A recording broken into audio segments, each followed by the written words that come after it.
ఈ అవకాశం ఇచ్చిన సర్వోన్నతుడు ఘనమైన తండ్రికి మొదటగా లెక్కలేని నా కృతజ్ఞత స్తుతులు తెలియపరుస్తూ ఈరోజు మరి దేవుని సన్నిధికి కూడి వచ్చిన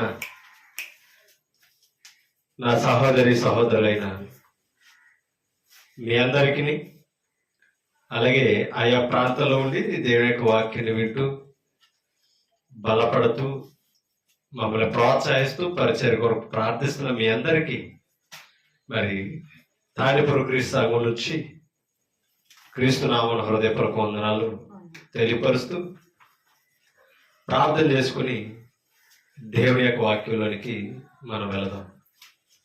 అందరూ కూడా ప్రార్థనలు ఏకీవించండి. ప్రార్థన. సర్వోన్నతుడు సర్వశక్తిమంతుడు పరలోకమందు ఆసీనుడు అయిన మా కన్న తండ్రి, మీ పరిశుద్ధమైన నామమును బట్టి లెక్కలేని స్తోత్రాలు స్తుతులు తెలియజేస్తాము.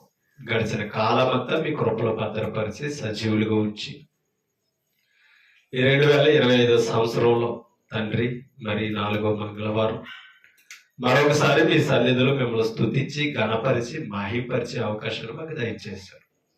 మీరు ఇచ్చిన సమయంలో మీ సంఘంలో కూడి మీ వాక్యాన్ని విడుచుండగా వినగలిగిన చెవులు, గ్రహించే హృదయాలు, వాటి ప్రకారంగా నడుచుకునే తలంపులు మాకు అనుగ్రహించండి. మరి ముఖ్యంగా వాక్యాన్ని హత్తుకుంటూ వాక్యమును బట్టి మా హృదయాలు ఆలోచనలు మలుచుకుంటూ మీకు వ్యతిరేకమైన ప్రతి తలంపుని మేము విడిచిపెట్టే స్వభావాలు మాకు దయచేయండి.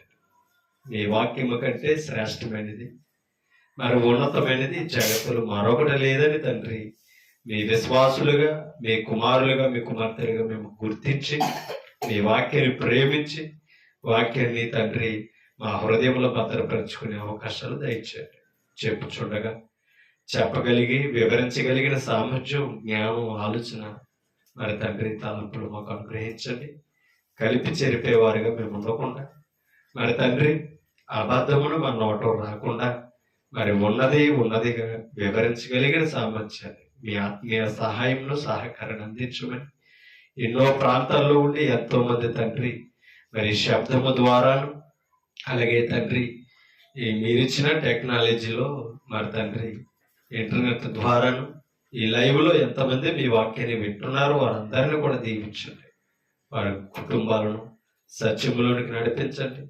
మరి వారు ఉన్న ప్రాంతాల్లో తండ్రి సత్యాన్ని తెలుసుకుని క్రీస్తు సంఘాన్ని అనుసరించి మరి అందులో మిమ్మల్ని ఆత్మతో సత్యముతో ఆరాధించుకునే రక్షణార్థమైన జీవితాలు ప్రతి ఒక్కరికి ప్రసాదించగలరని, విని అంగీకరించగలిగిన హృదయాలు మా అందరికీ దయచేయమని యేసు క్రీస్తు పరిశుద్ధ నామమును బట్టి ప్రార్థన సమర్పించుకుంటున్నాము తండ్రి.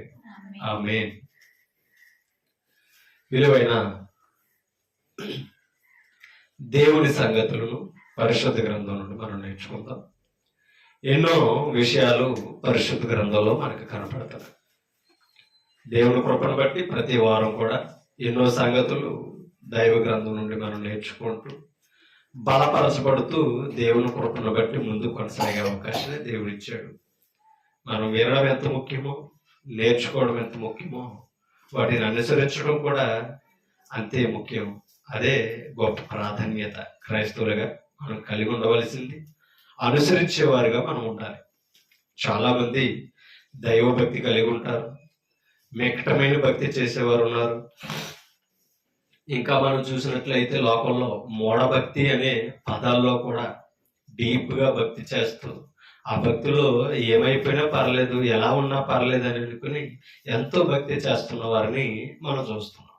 ఈరోజు క్రైస్తవులో కూడా వాక్యం అంటే చాలా ప్రేమ కలిగిన వారు, వాక్యాన్ని హత్తుకునేవారు, వాక్యమే జీవితం అనుకుని బ్రతికేవారు చాలా మంది ఉన్నారు. కానీ మనం గ్రంథం వివరించినట్లయితే, చదివినట్లయితే, పరిశీలనిచ్చినట్లయితే మనం ఎంత నిష్ఠాగా ఉన్నా, ఎంత మక్కువ కలిగి ఉన్నా మనం చేస్తున్నది వాక్యానుసారమైనదా కాదని ఆలోచించుకోకపోతే గనక, మనం అంతా నిష్ఠాగా ఉండి మరి శ్రద్ధ కలిగి వాక్యాన్ని విని మనం గ్రంథం అనుసరించకపోతే, వాక్యం చెప్పినట్టుగా మనం ఆలోచన చేయకపోతే మనం ఎంత చేసినా వృధా.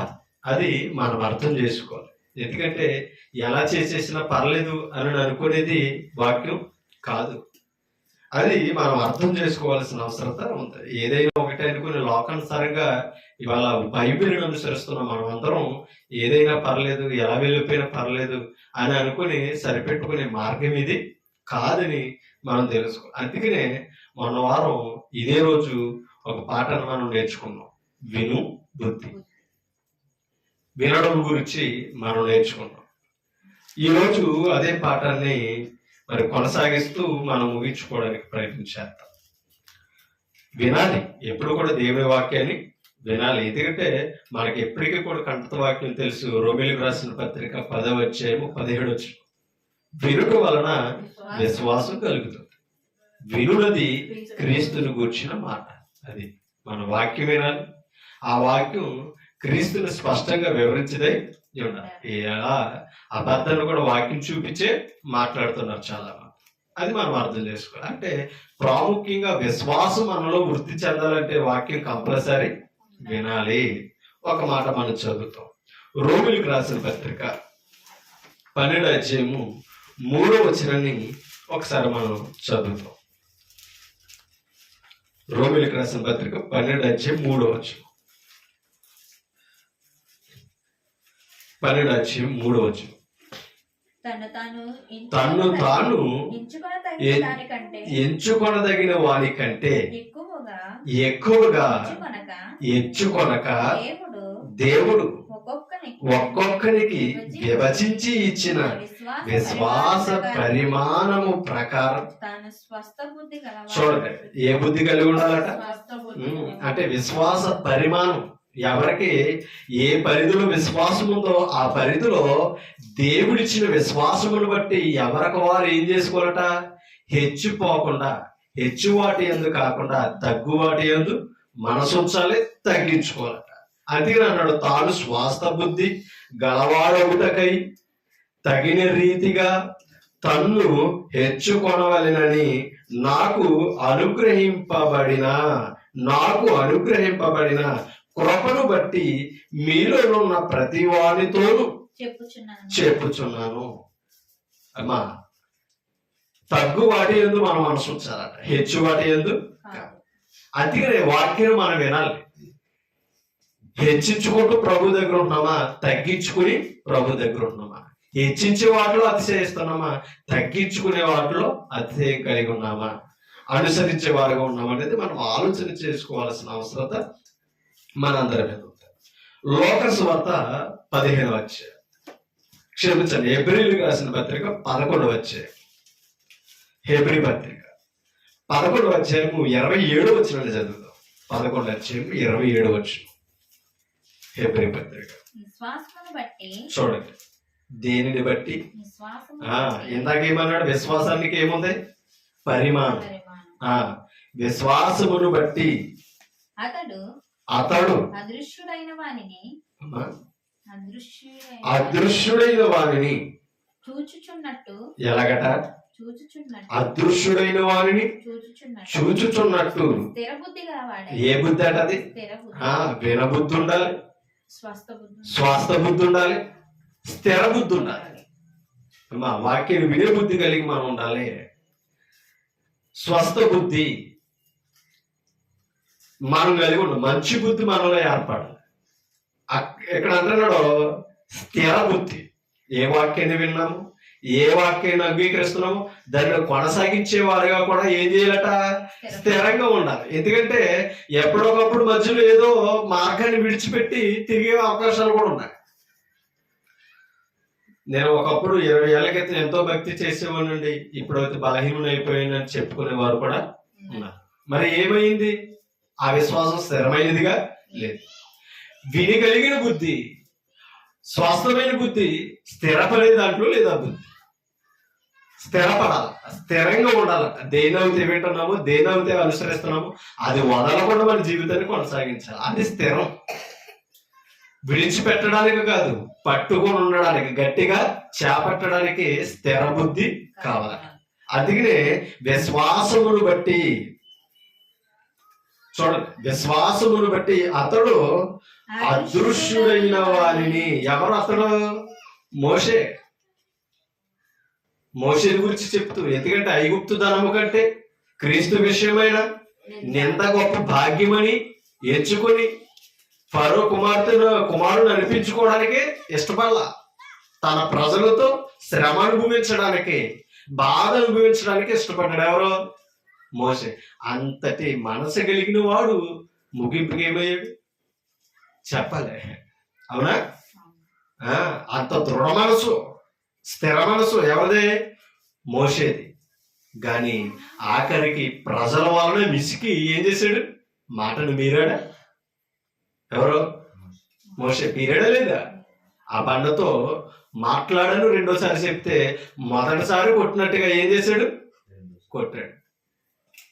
మాట్లాడమని చెప్తే రెండోసారి మొదటిసారి కొట్టిన మార్గంలో ఆలోచనలో ఉండి విసికి మాట్లాడమంటే కొట్టాడు బండ.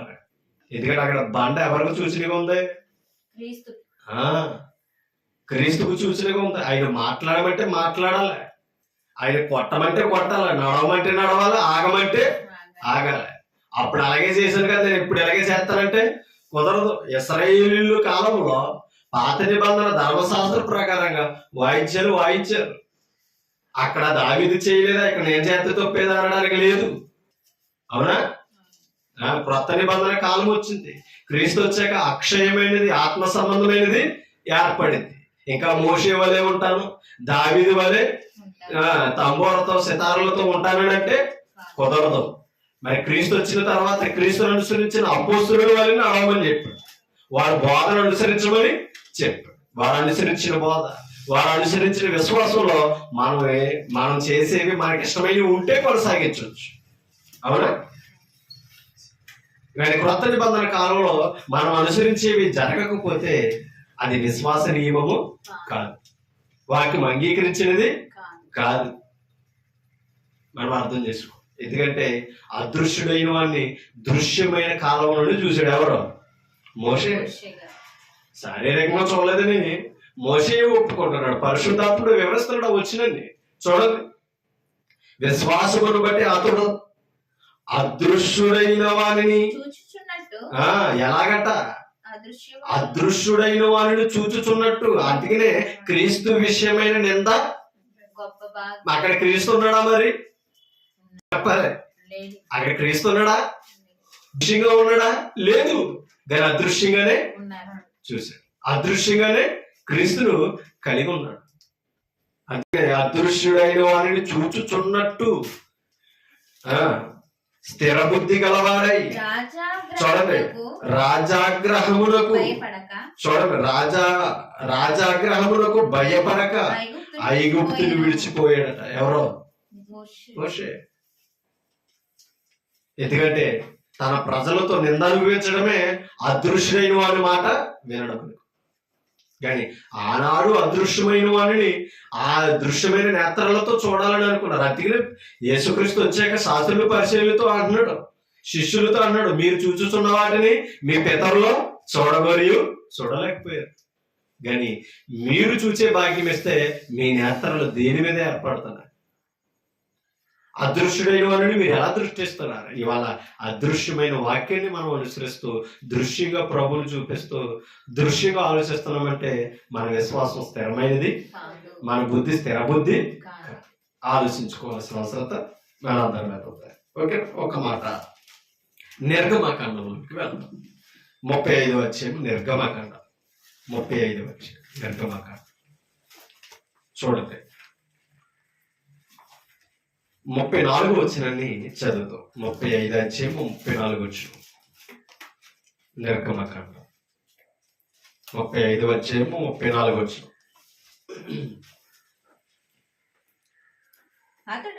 అతడును దాను గోత్రికుడును అహీషామాకు కుమారుడైన చూడండి అహోలీయాబుయును ఇతరులకు నేర్పునట్లు. చూడండి, దేని? ధర్మశాస్త్ర వాక్యమును ఇతరులకు నేర్పునట్లు వారికి బుద్ధి పుట్టించెను. ఎంత గొప్ప మాట చూడండి. మనం నేర్చుకోవాలి, ఇతరులకు నేర్పించే బుద్ధి కలిగి ఉండాలి. ఆ మాటలో అక్కడ రాస్తూ దాని గోత్రికులతో చెప్తాడు. వారు నేర్చుకున్నారు. నేర్చుకునే వారికి నేర్చుకుని గుర్తు పుట్టించేలా ప్రవర్తిస్తున్నారు. సమూయేలు మొదటి గ్రంథం 18 అధ్యాయం. సమూయేలు మొదటి గ్రంథము 18 అధ్యాయం.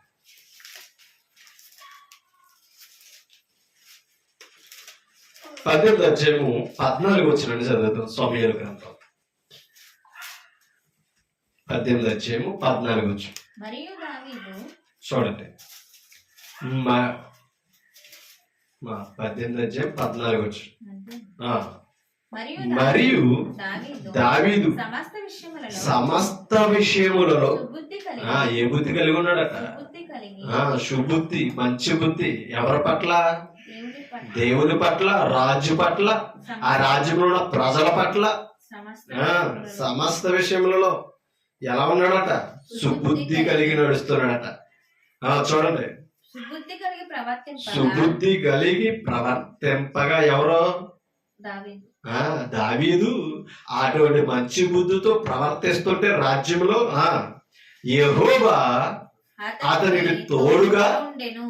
మనం కూడా దేవుడు మనతో కలిసి తోడుగా ఉండాలి అని అంటే, దేవుడితో మన విశ్వాసాన్ని కొనసాగించాలంటే మన బుద్ధులు కూడా ఎలా ఉండాలట? మంచి బుద్ధి, సుబుద్ధి కలిగి ఉండాలి. మన బుద్ధి కూడా లోపంగా ఉండకూడదు. ఇశ్రాయేలులు ఆ బుద్ధులు మారిపోయారు. అన్యులతో, అన్య ఆచారాలతో దేవుని మాట వినే బుద్ధి మర్చిపోయారు. నడవగలిగిన బుద్ధిలో నుంచి వెనక్కి మళ్ళీపోయారు. పవిత్రమైన బుద్ధి కలిగి ఉండవలసిన వారు అపవిత్రమైన బుద్ధులు ఏర్పరచుకున్నారు. ఎందుకంటే దేవుని మనసుని ఎరగిన వారు ఎలా ప్రవర్తిస్తారు? వారి బుద్ధులు ఎలా ఉంటాయి? కాబట్టి ఇవాళ దేవుని అనుసరిస్తూ దేవుని వాక్యాన్ని వింటున్న మనం ఇతరుల పట్ల, దేవుని పట్ల మరి స్వాస్థ బుద్ధి, మంచి బుద్ధి కలిగి మనం ఉండాలి. దావీదు సుబుద్ధి కలిగి ఉన్నాడు కాబట్టే దేవుడు తోడుగా ఉన్నాడు. వెళ్ళిన గాడాల్లో విజయాన్ని ఇచ్చాడు. శత్రువుల చేతుల నుంచి అతని ప్రాణాన్ని తప్పించాడు. మన ముందు, మన వెనక ఎంతమంది శత్రువులు ఉన్నా దేవుడికి మనం అనుకూలంగా జీవిస్తే అందరి బుద్ధులు మార్చగలిగిన సమర్థుడు దేవుడు. మరి ముఖ్యంగా మన బుద్ధి దేవుని పట్ల ఎలా ఉంటున్నది అనేది ఎవరికి వారు పరీక్షించుకోవాలి. అలాగైనా నా బుద్ధి మంచిదని, మీ బుద్ధి చెడ్డదని నిర్ణయించడానికి మనము సరే. కానీ మనమందరం వాక్యం కోరిన ఆలోచనలతో, తలాపులతో బ్రతకాలి. అప్పుడు సుబుద్ధి కలిగి ఉంటాం. ఎప్పుడైతే దావీదు సుబుద్ధి కలిగి ప్రవర్తించాడో దేవుడు దావీదులకు తోడుకుంటాడు. 15వ వచనం కూడా చదువుతాం. దావీదు మిగుల అంటే అర్థం ఏంటి? సుబుద్ధిలో కూడా అభివృద్ధి చెందుతున్నాడు. ఎవరో? దావీదు. మిగుల సుబుద్ధి గలవాడై ప్రవర్తించుట ఆవిడ చూడండి. సౌలు చూచి మరీ అధికముగా అతనికి భయపడ్డాడట. అంటే మంచి బుద్ధి ఉన్న వారికి చెడ్డ బుద్ధి కలిగిన వారు ఏం చేస్తారో? భయపడతారు. తప్పు చేసేవాడు నీతిమంతుడికి ఏం చేస్తాడో? భయపడ్డా. పోలీసులకి ఎవరు భయపడతారా? అంతే కదా. ఎవరిలో అయితే తప్పు ఉందో, ఎవరిలో అయితే నేరం ఉన్నదో ఆ నేరస్తుడే చట్టానికి భయపడతాడు. ఏ నేరం చేయడు చట్టానికి భయపడవలసిన అవసరం లేదు. అనుసరించాలంతే. చట్టాన్ని తెలుసుకోవాలంతే. చట్టానికి భయపడవలసిన పని లేదు. ఎవరో భయపడతారంటే తప్పు చేసిన వారే. మరి అప్పుడు దాకా ఆదాము అవ్వలు భయపడలే.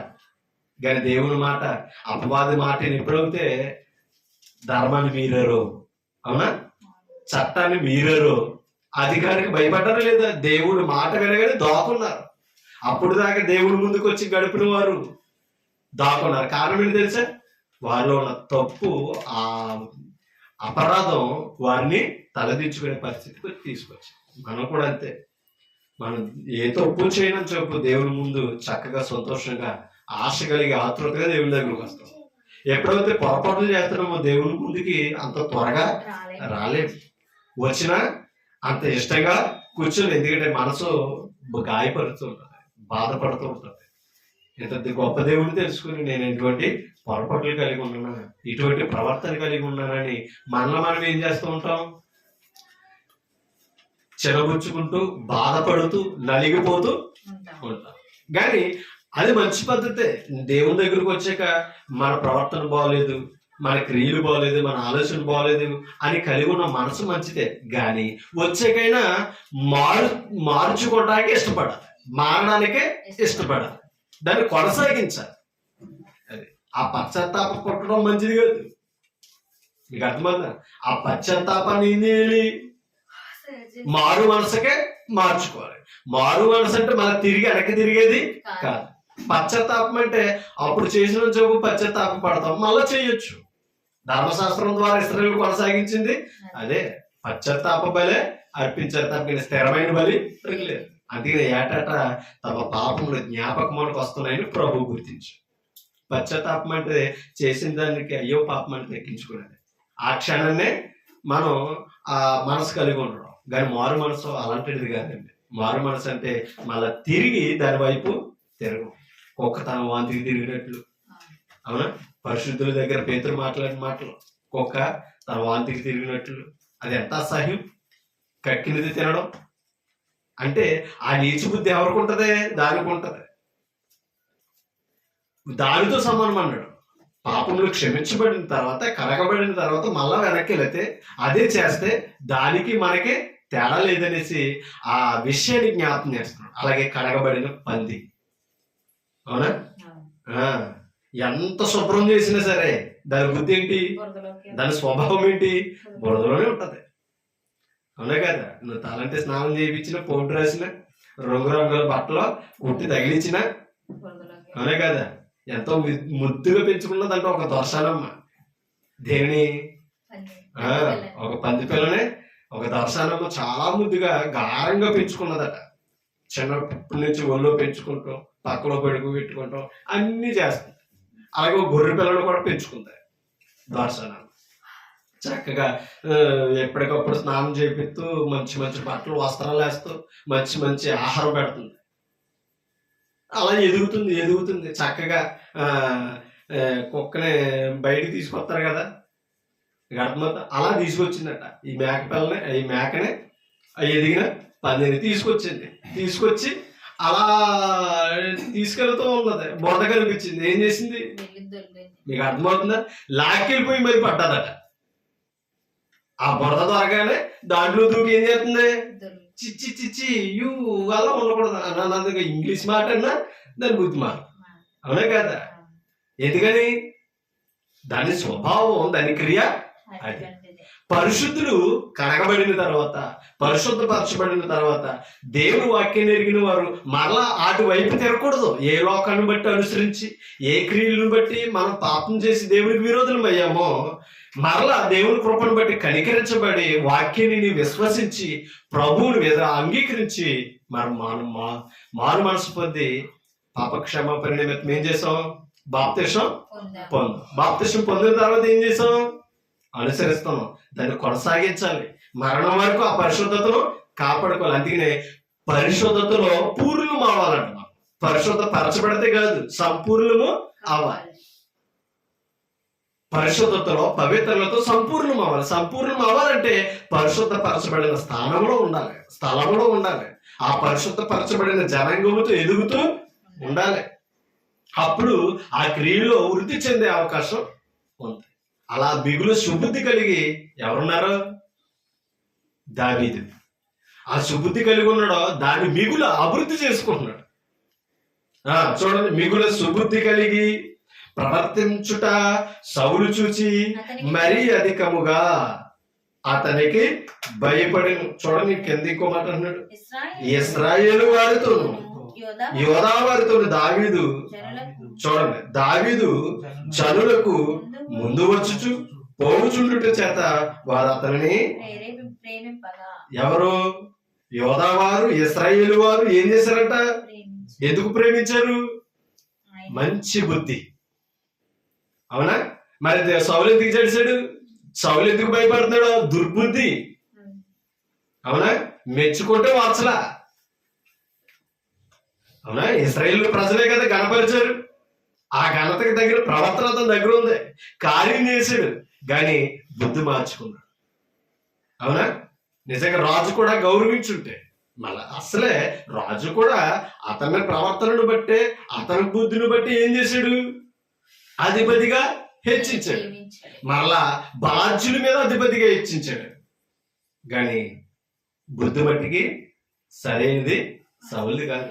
ఎందుకంటే మళ్ళా దేవుని చేత రాజుగా నియమించబడిన వాడు, దేవుని ప్రజలని అనుసరిస్తున్నవాడు, పాలిస్తున్నవాడు. కానీ బుద్ధి ఎలా ఉంది లోపల? దుర్బుద్ధి. దావీదు ఎదుగుతున్నాడంటే వార్చల, దావీదుని మెచ్చుకుంటున్నాడంటే వార్చల. ఆ మనసు ఎప్పటికీ సరైనది కాదు. అతని బుద్ధి సింహాసనానికి దూరం చేసింది, రాజ్యత్వాన్ని కోల్పోయేలా చేసింది. మిగులు మంచి బుద్ధి కలిగి ఉన్నాడు కాబట్టి ఆ రాజ్యమును రాజు మాటింటూ రాజస్థానానికి వెళ్ళి సింహాసనం మీద కూర్చున్నాడు. ఎవరు? దావీదు. ఎందుకని? కారణం దేవునికి ఇష్టడుగా ఉన్నాడు కాబట్టి. మన బుద్ధిని బట్టే దేవుని మనసు నుంచి కూడా తొలగిపోతాం. కాబట్టి మనకి స్థిరమైన బుద్ధి ఉండాలి, స్వాస్థ బుద్ధి ఉండాలి, వినుబుద్ధి ఉండాలి. అవునా? స్వాస్థ మళ్ళా ఇక్కడ ఏమన్నాడు? సుబుద్ధి కలిగి ఉండాలి. ఒక మాట యోబు గ్రంథం 35:11. యోబు గ్రంథం 35:11. యోబు గ్రంథము 35:11 మనం చదువు. చూడండి, యోబు గారు తెలియపరుస్తున్న మాట్లాడి, భూ జంతువుల కంటే మనకు ఎక్కువ బుద్ధి నేర్పొచ్చు ఎవరో? సృష్టికర్త తన పోలికతో సృష్టించబడిన మనుషులమైన మన కొరకు ఏం చేస్తున్నాడట? జంతువులకి, పశువులకి లేని బుద్ధి ఏం చేస్తున్నాడని తెలుసా? మనకి నేర్పుతున్నాడు. నేర్పుతున్నప్పుడు దాన్ని ఏం చేయాలి? కలిగి ఉండాలి. దావీదులా కలిగి ఉండాలి. అదే చూడండి ఏమన్నాడు? భూ జంతువుల కంటే మనం ఎక్కువ బుద్ధి నేర్పచ్చు, ఆకాశ పక్షుల కంటే మనకు ఎక్కువ జ్ఞానము కలుగు చేయవాడు ఎవరో? బుద్ధి జ్ఞానము నేర్పుతున్నాడట. ఈ రెండు కలిగి ఉండి ఏం చేయాలట? నన్ను సృజించిన దేవుడు ఎక్కడ ఉన్నాడని అనుకుని వారు ఎవరనో, అది బుద్ధి జ్ఞానం ఉన్నవాడు ఎవరిని వెతకాలి? అది బుద్ధిమంతుడి లక్షణం. అమ్మా, దేవుని ఎతికిన వాడు బుద్ధిమంతుడు, దేవుని దగ్గర బ్రతుకుతున్నవాడు జ్ఞానవంతుడు. మన జ్ఞానం దేవుని దగ్గరికి నడిపించాలి, మన బుద్ధి దైవ లక్షణాలతో ఉంచాలి. అందుకనే యోబు ఈ మాటలో తెలియపరుచుడు. కీర్తన గ్రంథం 119 కీర్తన 34 ఒకసారి చదువుతుంది చూడండి. కీర్తన 119:34. ఎవరి ధర్మశాస్త్రం? దేవుడిచ్చిన ధర్మశాస్త్రం. నీ ధర్మశాస్త్రమును అనుసరించుటకు. మరి ఇందాకేమన్నాడు యోబు? నేర్పుతున్నాడు. అవునా? భూజంతువుల కంటే మనకి ఏం చేస్తున్నాడు? బుద్ధి నేర్పుతున్నాడు. కానీ మనం నేర్చుకుంటా. దేవుని దగ్గరకు వస్తే బుద్ధి నేర్చుకుని కలిగి ఉంటాం. అందుకనే నీ ధర్మశాస్త్రమును అనుసరించుటకు నాకు బుద్ధి దయచి. ఇప్పుడు ధర్మశాస్త్రం అంటే దేవుని వాక్యాన్ని వినడానికి ఏం చేయాలి? బుద్ధి కావాలి. బుద్ధిమంతుడి లక్షణం అది. బుద్ధిమంతుడు అంటే బాస్పట్ల వేసి కూర్చొని ఏమీ కూడా వాళ్ళకుండా శుభ్రంగా తిని ఉండేవాడు కాదు. బుద్ధిమంతుడు అంటే అలా పోలుతావు. అర్థమవుతుంది. లోపల ఎన్ని కార్యక్రమాలు ఎలా చేసినా సరే దేవుడి దగ్గరికి లేకపోతే అతని బుద్ధి ఉపయోగమైనది కాదు. ఆలోచించాలి. అందుకనేమన్నాడు? నీ ధర్మశాస్త్రమును అనుసరించుటకు నాకు బుద్ధి దయచేయము. ఎప్పుడు ఆ బుద్ధి దేవుడు కలిగిస్తే నా పూర్ణ హృదయముతో నేను దాని ప్రకారం. దేని ప్రకారం? ధర్మశాస్త్రం. ధర్మశాస్త్రం ఏమిలో ఉంది? ఆయన ఆజ్ఞలు, కట్టడలు, విధులు, న్యాయం అంతా ఎక్కడుంది? ధర్మశాస్త్రం ఉంది. కలిగి నడవాలని అంటే ముందు బుద్ధి కావాలి. అందుకనే ఏజికల్ అంటాడు ఇశ్రాయేలుతో, విను బుద్ధి పుట్టిస్తాను, స్థిర బుద్ధి పుట్టిస్తాను. వినడానికి స్థిరమైన బుద్ధి ఉండాలట. అంటే దాని అర్థం ఏంటి? ఎప్పుడు వాక్యం వినబడితే అప్పుడు దేవుని సన్నిధిలో మనం హాజరవ్వాలి. సామెతల గ్రంథం 2 అధ్యాయం 11.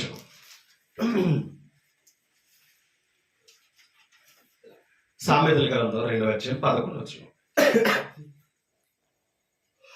బుద్ధి బుద్ధి నిన్ను కాపాడును. ఇప్పుడు బుద్ధి వలన ప్రయోజనం ఏంటి? కాపాడు కాపాడుతుంది. అంటే బుద్ధి ఎందుకు నేర్పుతున్నాడు చెప్పండి. ఇప్పుడు మనం ఎలా కాపాడుకోవాలో మీకు అర్థమవుతుందా? బుద్ధి నేను కాపాడును, వివేచన నీకు కావాలి. కాయును. వివేచన అంటే అర్థం ఏంటి? ఎక్కడ నడుస్తున్నావు, ఏం చేస్తున్నావు, ఎలా బ్రతుకుతున్నావు, వివేచన ఆలోచింపజేసేది. వివేకం లేకపోతే, వివేచించకపోతే మనం తప్పు దారిలో నడుస్తున్నామో సరైన దారిలో నడుస్తున్నామో వివేచన మనకి చాలా అవసరం. అందుకే చెప్తున్నాడు వివేచన మనకి ఏం చేస్తుందట? కావలిగా ఉంటుంది. ఇప్పుడు వివేచన బుద్ధి అన్ని ఆయన ధర్మశాస్త్రం ద్వారా నేర్చుకున్నాం. అంతేనండి, బుద్ధి నిన్ను కాపాడును. ఆ బుద్ధి ఎవరు నేర్పుతున్నారు? అది దైవం దగ్గరికి రావాలి. ఇదే సామెతలు 10వ అధ్యాయం సామెతల గ్రంథంలోనే 10వ అధ్యాయము ఒకసారి 11వ 21వ వచనాన్ని చదువుతాం. నీతిమంతుని పెదవులు అమ్మా 10వ అధ్యాయం 21వ వచనం. నీతిమంతుని పెదవులు అనేకులకు ఉపదేశించును. అది మన పెదవుల నుంచి ఏమి రావాలి? నీతి, ఉపదేశం. అవునా? నీతిమంతుని అది మనలో నీతి ఉంటే మన నోట్ల నుంచి ఏమి రావాలి? ఉపదేశం అనగా వాక్యం. దేవుని వాక్యం రావాలి మన నోట్ల నుంచి. మన నోట్ల నుంచి బూతులు కాదు, మన నోట్ల నుంచి శాపాలు కాదు రావాల్సింది, ఉపదేశాలు రావాలి. దేవుని గురించిన జ్ఞానం రావాలి. అది అలా మాట్లాడాలేనంటే, నీతిని అనుసరించాలేనంటే అక్కడ చెప్తున్నాడు అనేకులకు ఉపదేశించును, నీతిమంతుని పెదవులు అనేకులకు ఉపదేశించును, బుద్ధి లేకపోవట చేత మూడులు. అందుకే ఇందాక ఏమన్నాడు? బుద్ధి నిన్ను కాపాడును అన్నాడా లేదా? అంటే బుద్ధి లేకపోవడం మరణానికే కారణం. మళ్ళా చనిపోయే వాళ్ళు ఎవరట? మూడులు. అంటే అర్థం ఏంటి? మూర్ఖులు. దేవుని మాట వినరు, దేవునికి భయపడరు, దేవుని దగ్గరికి రారు. అవునా? ఇటువంటి మూడులు అలా మూర్ఖత్వంతో బ్రతికి ఏమవుతారట? ఏదో ఒక రోజునే చనిపోవడం. మరణం బుద్ధిమంతుడికి వస్తుంది, బుద్ధిహీనుడికి వస్తుంది, దేవుని ఎరిగిన వారికి వస్తుంది, దేవుని ఎరగకపోయినా మరణం కంపల్సరీ తథ్యం.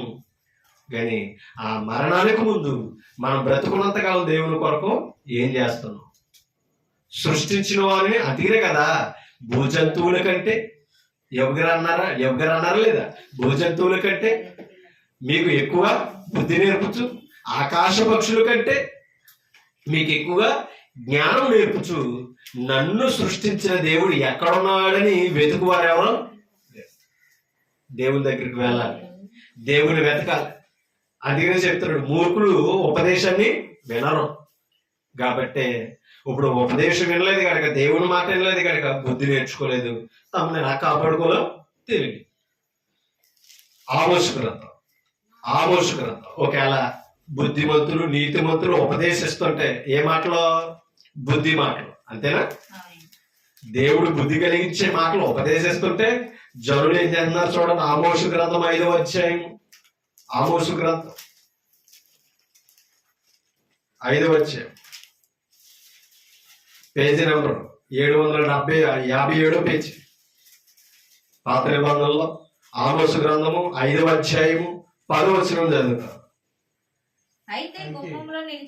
అయితే ఎక్కడ నిలిచి? గుమ్మములు నిలిచి. అది ఏం చెప్తున్నారట? ఎవరు బుద్ధి చెప్తా? నీతిమంతులు. దైవం ఎరిగిన వారు బుద్ధి బోధ చేస్తున్నారట. గుమ్మములు నిలిచి బుద్ధి చెప్పు వారి మీద జనులు పగబట్టేవారు ఎవరు? ఇప్పుడు మనం చదువచ్చాం కదా సామెతలు. కాదండి, మూర్ఖులు ఏం చేయరు? ఉపదేశాన్ని వినరని చెప్పాడు. మూర్ఖులకి బుద్ధి నేర్పుతుంటే మళ్ళా బోధించేది ఏది? ఉపదేశం, ధర్మశాస్త్రం, దేవుని మాట. అంతేనా? దేవుని మాట చెప్తుంటే పగబడుతున్నారట. ఆలోచించాలి. కక్ష తీర్చుకుంటున్నారట. ఎందుకంటే లోపాన్ని దేవుని వాక్యం హెచ్చరించేది, ఇది తప్పు దిద్దుకో అని చెప్పేది. కాబట్టి చేసేవాడికి ఎలా ఉంటుందంటే నొప్పు కలుగుతుంది. కానీ మూర్ఖత్వంగా ఉంటే బోధించేవాడి మీద తిరగబడతారు, అవహేళన చేస్తారు. కానీ వినుబుద్ధి ఉంటే, స్వస్థ బుద్ధి ఉంటే, సుబుద్ధి ఉంటే ఏం చేస్తారు తెలుసా? విని ఆలోచన చేస్తారు. కాబట్టి అదిని చెప్తున్నాడు, గుమ్మములు నిలిచి బుద్ధి చెప్తుంటే, ఇంకా చెప్పాలంటే గుమ్మం అంటే హృదయం ఎదుట, మోకం ఎదుట. నువ్వు తప్పు చేస్తున్నావు అని చెప్తే మనకెలా ఉంటది? మనకు కూడా కోపం వస్తుంది. కానీ ఏం చేయాలి? ఆలోచించాలి. నేను చేసిన పనులు పొరపాటు ఏంటి, దేనిని బట్టి అవతల వారు నన్ను ప్రశ్నిస్తున్నారు, నా నెపం చూపిస్తున్నారు అనేది ఆలోచించుకుంటే తప్పు ఉంటే సరిదిద్దుకుంటాం. కొన్నిసార్లు తప్పు లేకపోయినా నెపాలు వేస్తూ ఉంటారు, ఓర్చుకుని వెళ్ళాలంతే. దైవం వదిలేసేవాడు కాదు. లోకస్వార్త 15వ అధ్యాయం, లోకస్వార్త 15వ అధ్యాయము 17వ వచనం ఒకసారి చదువుతాం. లోకస్వార్త అయితే 15వ అధ్యాయం 17వ వచనం చదువుతాం. అయితే బుద్ధి వచ్చినప్పుడు, ఎప్పుడట? బుద్ధి వచ్చినప్పుడు ఎవరికే? తప్పిపోయిన కుమారునికి. అంతేనా? యేసు ప్రభు చెప్తున్న ఉపమానం. అయితే బుద్ధి వచ్చినప్పుడు అయితే బుద్ధి వచ్చినప్పుడు వాడు నా తండ్రి యొద్ద ఎంతో మంది కూలి వాండ్రకు అన్నము సమృద్ధిగా ఉన్నది, నేనైతే ఇక్కడ ఆకలికి చచ్చిపోవచ్చున్నాను.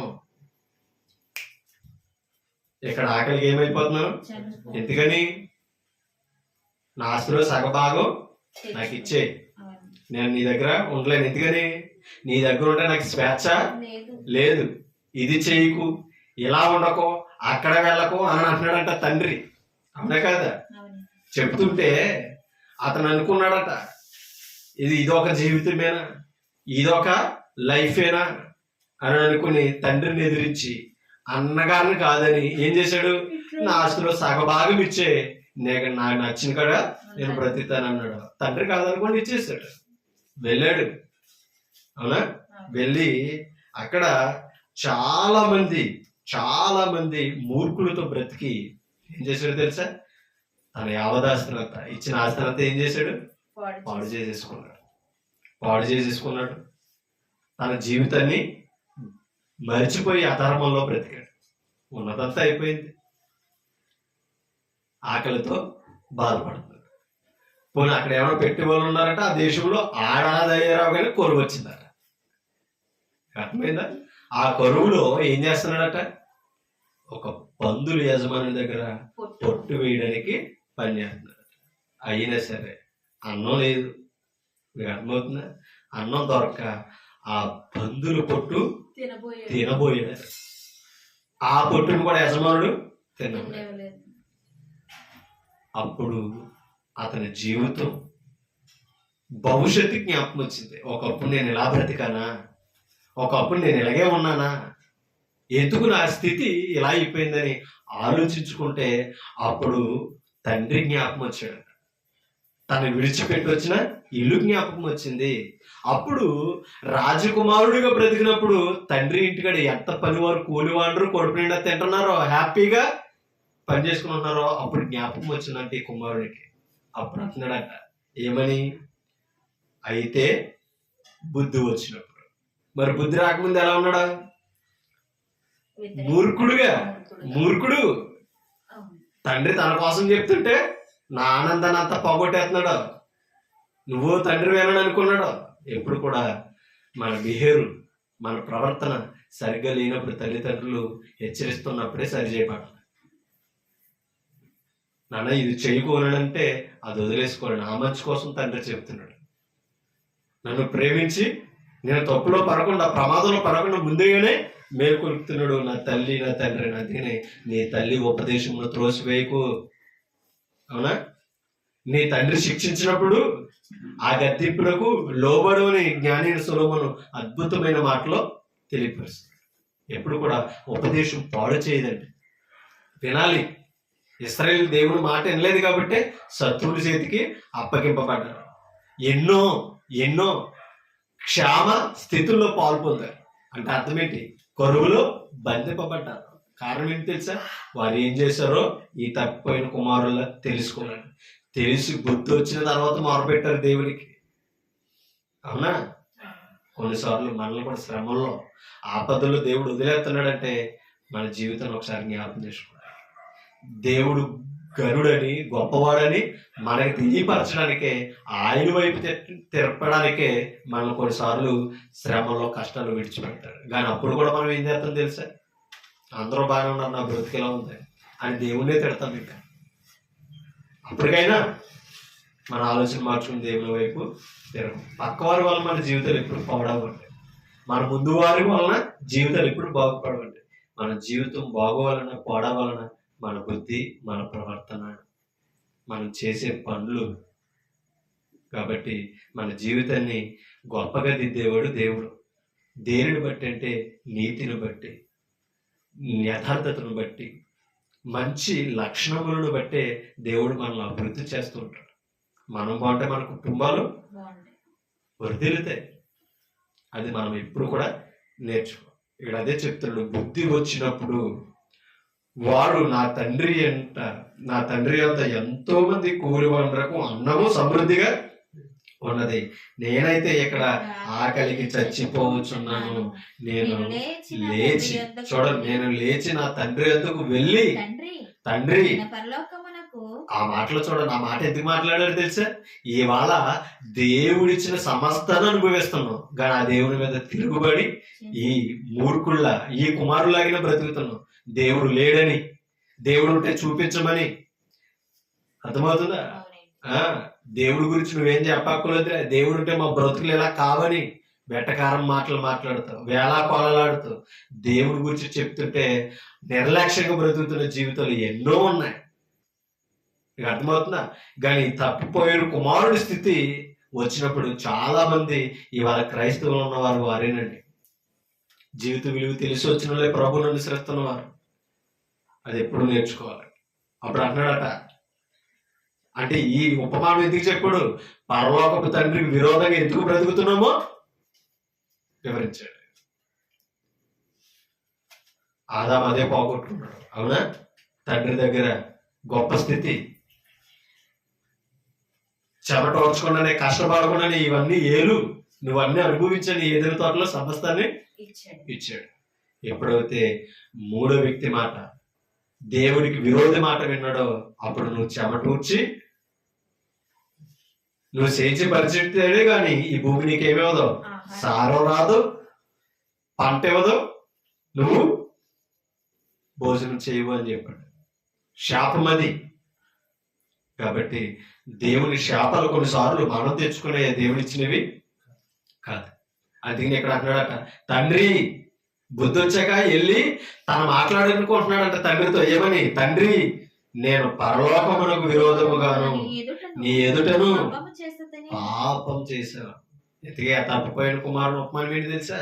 దేవుని మార్గాన్ని వదిలేసి, విశ్వాసాన్ని కొనసాగించకుండా, వాక్యాన్ని వినకుండా, దేవుడి సన్నిధిలో బ్రతకకుండా, లోకమే వైభోగం, ఈ ఆశలు ఈ కోరికలే చాలు అనుకొని లోకాన్ని ప్రేమిస్తూ శరీరాశలతో, శరీరెచ్చలతో,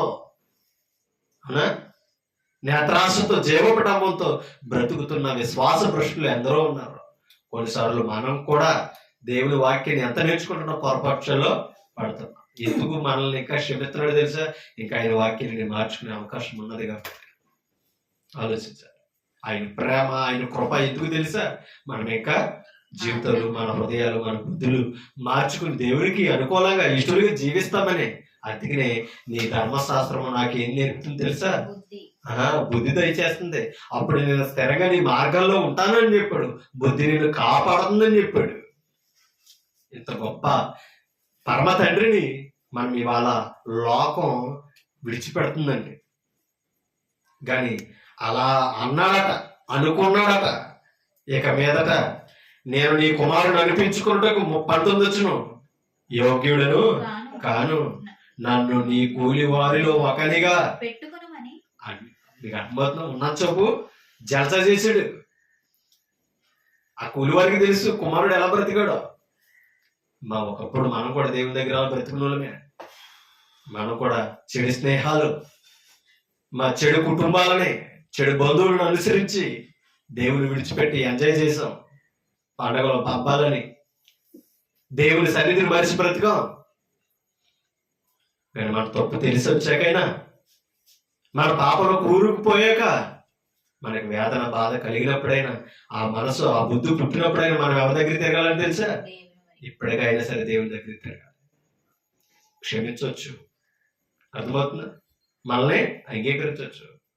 ఆ పరమ తండ్రి ప్రేమని తప్పిపోయిన కుమారుడి విషయంలో తండ్రి ఏం చేశాడో ఇవాళ దేవుడు కూడా అదే చేస్తాడు. మన పట్ల, ఒక భక్తుని పట్ల దేవుడు అదే కలిగి ఉంటాడు. మారాలి, దేవుని వైపు తిరగాలి. ఇప్పటిదాకా కొనసాగించిన భక్తి విడిచిపెట్టి తిరుగుతున్నామేమో. అది ఇవాళ దైవచనుల చేత గుమ్మముల నుంచి ఏం చేస్తున్నాడో బుద్ధి చెప్పేస్తున్నాడు. నీ వాక్యం ద్వారా హెచ్చరిస్తున్నాడు. రా, తిరిగిరా, వాక్యం నేర్చుకో, నా ప్రేమను తెలుసుకొని చెప్తుంటే ఈ పాత్ర గారికి పని ఏముంది, ఈ క్రైస్తవులకు పని ఏముందని ఇంకా దిగజారిపోయే జీవితంలో ఉంటున్నారు తప్ప. కానీ అయ్యో, ఇంకా ఇంత ప్రయాసపడుతున్నారు మా గురించే కదా, మా బ్రతుకులు మారాలనే కదా అని అనుకునే వాళ్ళు ఇవాళ సమాజంలో అటు తక్కువైపోయారు. అందుకనే చెప్తున్నాడు, చూడండి, నీ కూలివాళ్ళలో ఒకనిగా పెట్టుకోనమని అతనితో చెప్పుదును అనుకుని లేచి తండ్రి అతకు తిరిగి వచ్చాడట. ఇప్పుడు చూడండి, వారి ఇంకా దూరముగా ఉన్నప్పుడు తండ్రి వారిని చూచి ఏం చేశాడట?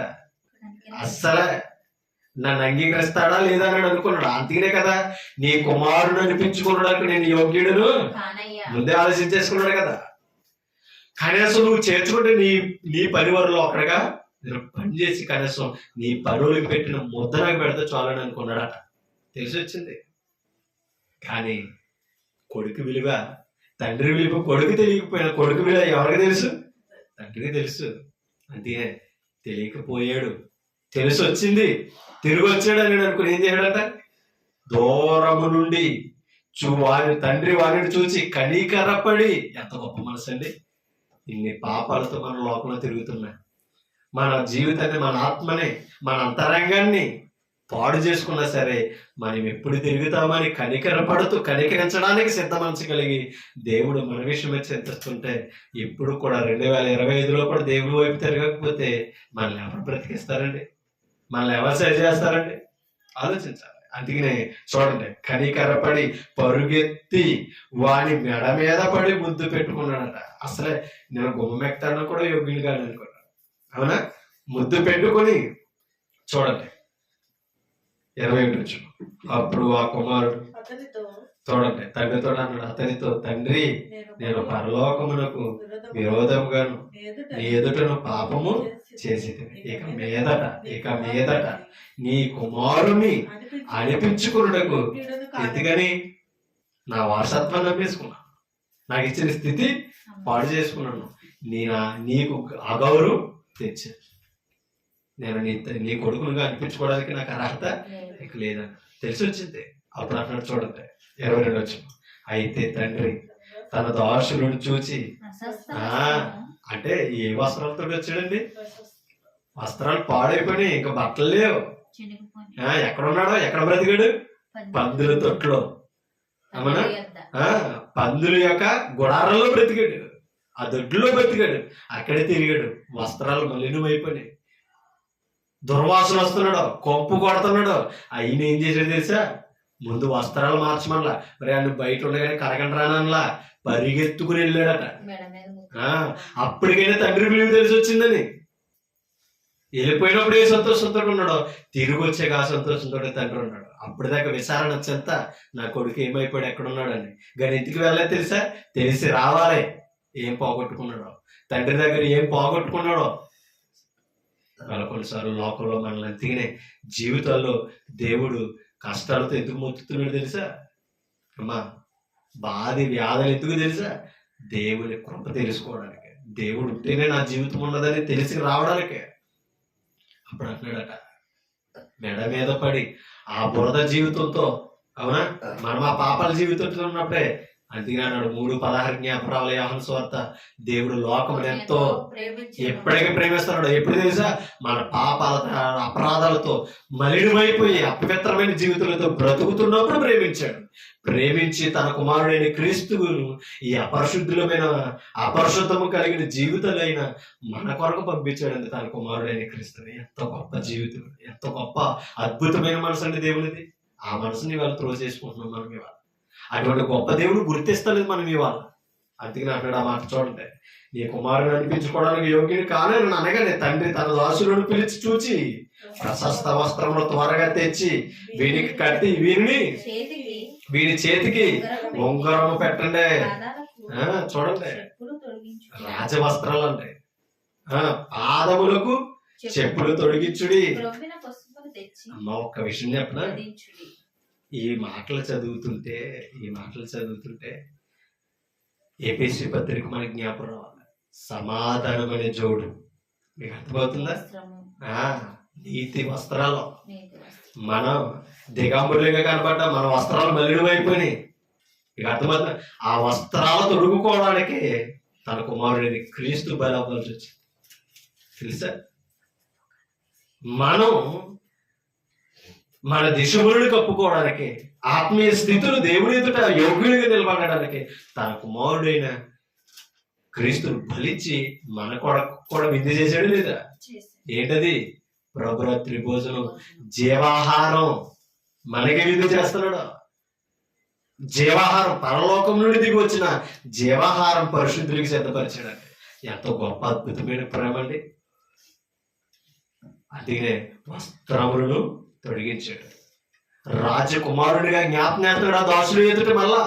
ఎందుకంటే కుమారుడు తిట్టాడా, తండ్రి వదిలేశాడా, పనులు కూడా లోకు అయిపోతాడు.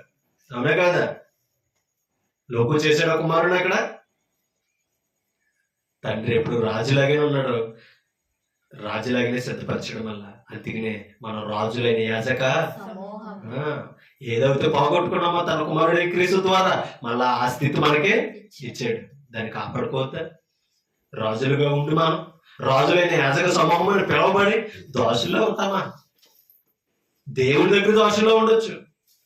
లోకములో అపవాది యొక్క ప్రజల దగ్గర మనం ఇంకా పనికిమానులా బ్రతకూడదు. రాజకుమారులాగా బ్రతకాలి. ఆ పనికిమానుడికి తెలిసి రావాలి, నా జీవితం ఈ అపవాది వల్లనే కదా, నా క్రియల వల్లనే కదా నా జీవితం పాడైపోయింది. దేవుని దగ్గర ఉన్న వాళ్ళు అద్భుతంగా బ్రతుకుతున్నారు, అందమైన జీవితాన్ని అనుభవిస్తున్నారు, నేనెందుకు ఇలా ఉన్నానని దేవుని దగ్గర ఉన్న వారిని చూసి లోకస్తులు మారాలి. మనం మారిపోకూడదు. వాళ్ళతో ఉండి చట్టపట్టలేసులు తిరిగి మనం చెడిపోకూడదు. దుష్ట సాంగత్యం మంచి నడవడికి చెరిపివేయనని మనం పాడైపోకూడదండి. అది మనం అర్థం చేసుకోవాలి. అందుకేమన్నాడు, మన పాదములకు చెప్పులు తొలగించుడి, కొమ్మిన ద్రోవలు తెచ్చి వధించుడి, మనము తిని సంతోషిద్దాం. ఎందుకంటే చెప్తున్నాడు చూడండి, ఈ నా కుమారుడు చనిపోయి మరలా బ్రతికొచ్చాడు. ఏమా మన అపరాధాలతో పాపాలతో లోకంలో ఏమైపోయాం? చనిపోయాం. దుష్టుడైన తండ్రిని అనుసరించి అపవాది క్రియలతో మనం ఏమైపోయాం? చనిపోయాం. మళ్ళా బ్రతికించాడు. చూడండి, ఈ నా కుమారుడు చనిపోయి బ్రతికెను, తప్పిపోయి దొరికినని చెప్పాను. అంతటా వారు సంతోషపడసాగిరు. ఎవరితో? పరమ తండ్రితో. ఇవాళ అందుకనే నశించిన దానిని వెతకి రక్షించడానికి తన కుమారుడైన యేసుక్రీస్తుని ఈ లోకానికి పంపించాడు. ఆయన వచ్చి పాపుల కొరకు ప్రాణం పెట్టాడు.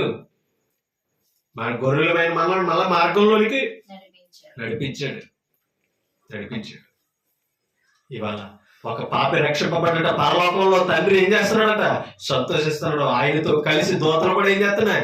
గంతులు వేస్తున్నాయి. ఆలోచించాలి. ఒక పాపి రక్షింపబడటం, ఆ రక్షించే వారిలో ఆ ఉపదేశం, నీతిమంతులు మంచి ఉపదేశం చేసి ఏం చేస్తారు? అనేకులకు బుద్ధి నేర్పుతానన్నాడు. ఇవాళ మనం నేర్చుకో, మన పక్క వారు కూడా ఆ నీతి ఉపదేశాలు చేసి మనము మార్పు చెందడానికి, ఒక ఆత్మ రక్షింపబడడానికి మనకు కారణమైతే ఆ పరమ తండ్రికి మన పట్ల ఎంత సంతోషం. ఆలోచించాలి. ముగింపులోనికి వెళ్తాను. రోమిలికి రాసిన పత్రిక 11:33. రోమిలికి రాసిన పత్రిక 11:33. చూడండి ఆ మాటలు. ఆహా, దేవుడు కూడా ఏముంది? ఆహా, దేవుని బుద్ధి దేవుని బుద్ధి బుద్ధి జ్ఞానముల జ్ఞానముల బాహుల్యము. ఎంతో గంభీరము. ఎంత గంభీరం ఎంతో మీరు అర్థం చేసుకోండి. ఒక పాపిని కూడా హక్కును చేర్చుకోగలిగిన గంభీరమైన బుద్ధి ఎవరిదే? దేవునిది. అందుకని అన్నాడు, ఆహా దేవుని బుద్ధి జ్ఞానముల బాహుల్యము ఎంతో గంభీరము. ఆయన తీర్పులు శోధింపనెంతో అసఖ్యములు. ఆయన మార్గములు ఎంతో అగమ్యము. ఒక పాపికి తెలియవండి ఆయన మార్గాలు తెలియవు. అందుకనే మార్గదర్శిగా క్రీస్తుని పంపించాడు. మార్గం తప్పు తిరుగుతున్న వారిని మార్గాన్ని బోధించాడు, మార్గంలోకి చేర్చాడు. 1 కొరింథీయులకు రాసిన పత్రిక 4వ అధ్యాయం 14వ వచనం. 1 కొరింథీ 4:14. 4:14 చూడండి. మిమ్మల్ని సిగ్గుపరచవలనని కాదు గాని, నా ప్రియమైన చూడండి ఎవరిని పరిశుద్ధులు చెప్తున్నారు, నా ప్రియమైన పిల్లలని మీకు బుద్ధి చెప్పుటకు ఈ మాటలో రాయిచున్నాను. పౌలు చెప్తున్నాడు, ప్రియమైన పిల్లల వల్లే మీకు ఏం చేస్తున్నాను, దేనిని బట్టి, వాక్యమును బట్టి బుద్ధి చెప్ప, ఉత్తి మాటలతో కాదు. ఎందుకని క్రీస్తుని విడిచిపెట్టి తిరుగుతున్నారు. పరిశుద్ధులుగా ఉండవలసిన వారు క్రియలు అపవిత్రపరుచుకుంటున్నారు. ఎంతో మాట చదువుతాం 15 వచనం. క్రీస్తునందు మీకు ఉపదేశకులు 10,000 మంది ఉన్నాను, తండ్రులు అనేకులు లేరు. మీకు అర్థమవుతున్నా? తండ్రి ఒక్కడే, ఉపదేశకులు ఎంతమంది అయినా ఉండొచ్చు. ఉపదేశకులు అందరూ ఫాదర్లు ఎవరు అవుతారా? నన్ను రక్షించిన తండ్రి, నా ఆత్మీయ తండ్రి నువ్వు అనుకోవచ్చు, పిలవచ్చు వయసును బట్టి. కానీ నీ పరమ తండ్రి ఒక్కడే. నీకు దేవుడు సృష్టికర్త ఒక్కడే. విగ్రహాలను అనుసరిస్తున్నారు తెలుసుకోవాలి. ఉపదేశకులు ఎంతమంది అయినా ఉండొచ్చు, పనులు ఎంతమంది అయినా ఉండొచ్చు, అనే కదా, భౌతికమైన యజమానులు ఎంతమైనా ఉండొచ్చు. కానీ సృష్టికర్త ఒక్కడే, దేవుడు ఒక్కడే. అది మనం అర్థం చేసుకోవాలి. 14:20 వచ్చు. 14:20 వచ్చు. సహోదరులారా, మీరు బుద్ధి విషయమై, ఏ విషయమై? మీరు బుద్ధి విషయమై పసిపిల్లలు కాక ఎలా ఉండకూడదట. ఎందుకని? ఇప్పుడు పసిపిల్లలు ఉన్నారు, ఎవరు కాపాడతారు? తల్లిదండ్రులే. అవునా? ఇప్పుడు అవునా కదా? పసిపిల్లలు ఎందుకు కాపాడకుండా దొంగలు ఎక్కువయ్యారు, తీసుకుపోయే వాళ్ళు ఎక్కువ ఉన్నారు. అవునా? చంపేసే వాళ్ళు ఎక్కువ ఉన్నారు, అమ్మేసుకునే వాళ్ళు ఎక్కువ ఉన్నారు. మరి మనం ఈరోజు ఎవరు? మనం దేవుని పిల్లలు. మన ఈరోజు ఎవరు? అక్కడ బుద్ధి ఉండాలి మనకి. పాపం చేయడానికి కాదు, పాపం నుంచి తప్పించబడి బుద్ధి కావాలి. అక్కడ పసిపిల్లలా ఉండకూడదు, దేవుడి రాజ్యంలో పసిపిల్లలా ఉండాలి. మీకు అర్థమవుతుందా? అదే చెప్తున్నాడేమని, మీరు బుద్ధి విషయమై పసిపిల్లలు కాక దుష్టాత్మ విషయమై ఎలా ఉండాలంట? అంటే శిశువులు, చంటి పిల్లలు ఏం చేయరు, పాపం చేయరు. పాప దగ్గర మీరు పసిపిల్లలా ఉండాలి, పాపం ఎరగిన వారిగా ఉండాలి, యథార్థమైన మనసుతో ఉండాలి. దేవుడి నరులను యథార్థవంతులుగా పుట్టించండి. దుష్టత్వ విషయంలో మీరు శిశువులా ఉండాలి.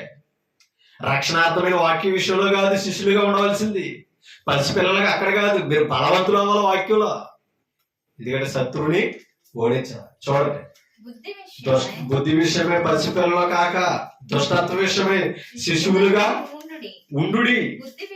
బుద్ధి విషయమై పెద్దవారులై ఎలా ఉండాలంట? బుద్ధి విషయమై పెద్దవారులో మనం ఎదగాలి, అభివృద్ధి చెందాలి. అందుకనే వాక్యం అప్పుడప్పుడు ఏంటి ఎదగం. అవునా కదా అమ్మా?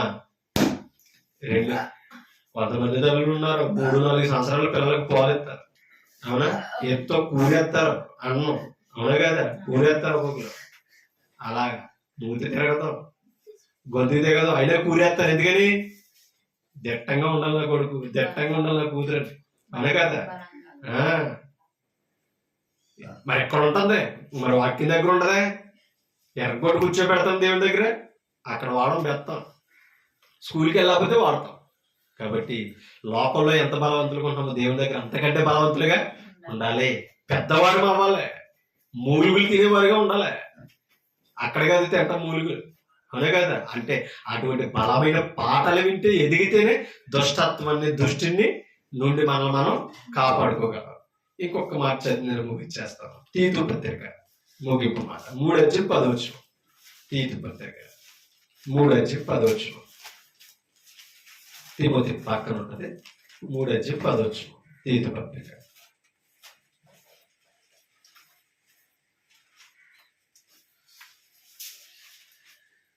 చూడండి, తీతు పత్రిక 3:10. మత భేదములు కలిగించు మనుషునికి 1-2 మాటలు బుద్ధి చెప్పిన తర్వాత వారిని విసర్జించు. ఏం చేయమంటున్నాడు? ప్రభు దగ్గరకు వచ్చాక భేదాలు ఉండకూడదు, అవును కదా. యూదుడని, గ్రీసు దేశస్థుడని, స్త్రీ అని, మృషుడని, స్వతంత్రుడని, దోషుడని, క్రీస్తుకు ముందున్నాయి ఆ లక్షణాలు.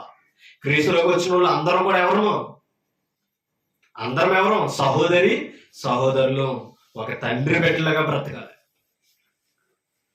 మీకు అర్థమవుతుంది. కులాన్ని తీసుకురాకూడదు. ఇది మాలోల సంఘం, ఇది మాదిగోల సంఘం, ఇది కొమ్మవారి సంఘం అంటే గొప్ప సంఘం, అవునా కదా. ఇది రాజుల సంఘం అంటే పెద్ద సంఘం అని మన భౌతికమైన ఆ కులాన్ని తీసుకొచ్చి భక్తిని పాడు చేయకూడదు. అలాంటి వారు ఉంటే ఆ కాలంలో ఉన్నారు, ఇప్పుడే కాదు. అపొస్తలుల కాలంలో ఉన్నారు కాబట్టి బుద్ధి చెప్పండి. అలాంటి వారికి బుద్ధి చెప్పండి. ఇది వాక్యానుసారమైనది కాదు. క్రీస్తు మనసు కలిగిన వారు అలాగా ఉండరు, భేదాలు ఉండవు, అందరూ సమానులే, అందరూ ఒక్కటని చెప్పండి. వినకపోతే ఏం చేయమన్నాడు? అలాంటి వాళ్ళు విసర్జించండి, విడిచిపెట్టండి. అర్థమవుతుందా?